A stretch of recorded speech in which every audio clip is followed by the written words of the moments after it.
Lady Aghori Srivarshini love story రోజుకొక మలుపు తిరుగుతోంది. సినిమాను మించిన ట్విస్టులతో, ఎవరూ ఊహించని సస్పెన్స్తో లేడీ అఘోరీ వ్యవహారం ఉంటే, అనుకోకుండా సీన్లోకి నేను అఘోరీ మొదటి భార్యను అంటూ రాధా అనే అమ్మాయి ప్రెస్ మీట్ పెట్టడం ఇప్పుడు తెలుగు రాష్ట్రాల్లో సంచలనంగా మారింది. మొదటి భార్య రాధా ఎంట్రీతో లేడీ అఘోరీ బండారం బయటకు వచ్చింది. లేడీ అఘోరీ మొదటి భార్య ఎవరు? ఇద్దరికి పెళ్ళెప్పుడు జరిగింది? అఘోరీ అమ్మాయిలను ఎలా చీట్ చేస్తాడు? మొదటి భార్య అఘోరీ గురించి మీడియాకు ఏం చెప్పింది? రాధా మీడియాతో మాట్లాడుతూ అఘోరీగా తిరుగుతున్న శ్రీనివాస్ ఓ చీటర్, పెళ్లి చేసుకుని మోసం చేశాడు. జనవరి 1న కొండగట్టు అంజన్న ఆలయంలో అఘోరీ తన మెడలో తాళి కట్టాడు. భక్తితో మొదట నేనే అఘోరీని కలిశానని, తర్వాత తమ మధ్య సాన్నిహిత్యం పెరిగి అది పెళ్లి వరకు వెళ్ళిందని చెప్పింది. అంతేకాక తాము ఇక్కడే ఒక ఆశ్రమం పెట్టుకొని సేవ చేసుకుంటూ గడుపుదామని అనుకున్నామని, కానీ అఘోరీ ఒక మాట మీద నిలబడడు అని, ప్రతిసారి మాట మారుస్తుండటంతో ఆశ్రమం పెట్టలేకపోయామని తెలిపింది. ఇంతలో వర్షిణి విషయం బయటకు వచ్చిందని, వర్షిణి గురించి ప్రశ్నిస్తే కూతురు అవుతుందని, తనకు నేను గురువును అవుతానని అఘోరీ చెప్పాడు. సిగ్గు లేకుండా ఇప్పుడు వర్షిణిని భార్య అని చెబుతున్నాడు. వర్షిణి చిన్నపిల్ల అఘోరీ మాటలు నమ్మి మోసపోతోంది. నేను మోసపోయా, తనతో 15 రోజులు ఉంటే ఎవరైనా అఘోరీ ప్రేమలో పడిపోతారు, అలా మాయ చేస్తాడు. వర్షిణిని అఘోరీ పెళ్లి చేసుకున్నాడనే మ్యాటర్ తెలిసి ఫోన్ చేస్తుంటే కాల్ లిఫ్ట్ చేయట్లేదని, తన నెంబర్ బ్లాక్ చేశాడని అఘోరీ మొదటి భార్య రాధ ఆరోపణ. భర్త అని అంటున్నారు. అఘోరీ తాళి కూడా కట్టాడా అని మీడియా వారు అడిగితే, తాళి కట్టాడు. అఘోరీ మెడలో వెండి చైన్ ఉంటుంది, అదే తాళి.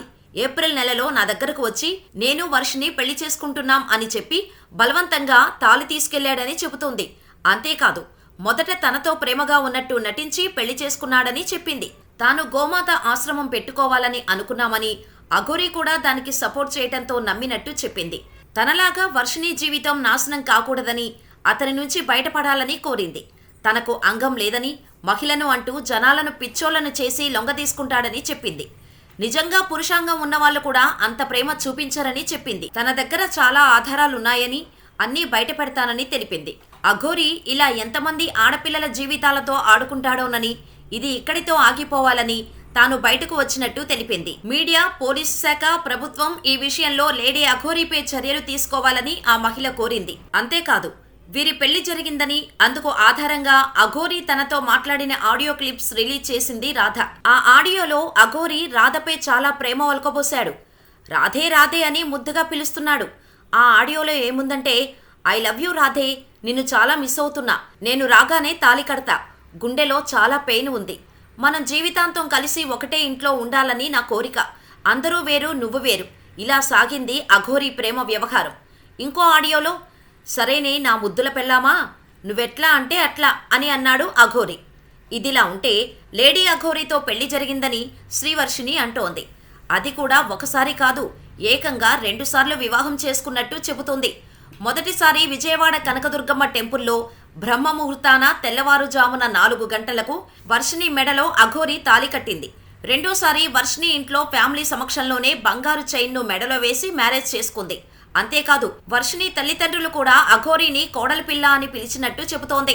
అంత అన్యోన్యంగా ఉంటున్న క్రమంలో విష్ణు అనే వ్యక్తి వచ్చి అంతా పాడు చేశాడని, తల్లిదండ్రుల మనసు కూడా మార్చేశాడని అంటోంది వర్షిని. అయితే ఫైనల్గా అఘోరీతోనే కలిసి ఉంటామని శ్రీవర్షిని చెబుతోంది. అఘోరీ ఆడ మగ కాకపోయినా తనకు ఇష్టమేనని, సెక్స్ తనకు ముఖ్యం కాదని అంటోంది. పిల్లలను అనాథాశ్రమం నుంచి తెచ్చుకొని పెంచుకుంటామంటున్నారు. జీవితాంతం అఘోరీతో సహజీవనం చేస్తానని వర్షిని చెబుతోంది. మొత్తానికి అఘోరీ చెంతకు వర్షిని వెళ్లిపోయింది. ఇదిలా ఉంటే రాధతో పాటు ఆమె కుటుంబ సభ్యులు రుద్రస్వామి సైతం మీడియా ముందుకు వచ్చారు. శ్రీనివాస్ అసలు అఘోరీనే కాదని, ఫేక్ అని, ఎంతమంది మహిళల జీవితాలను నాశనం చేస్తాడని రుద్రస్వామి అంటున్నారు. ఇప్పటివరకు అఘోరీ వర్షిణిల ప్రేమ కథే మనకు తెలుసు.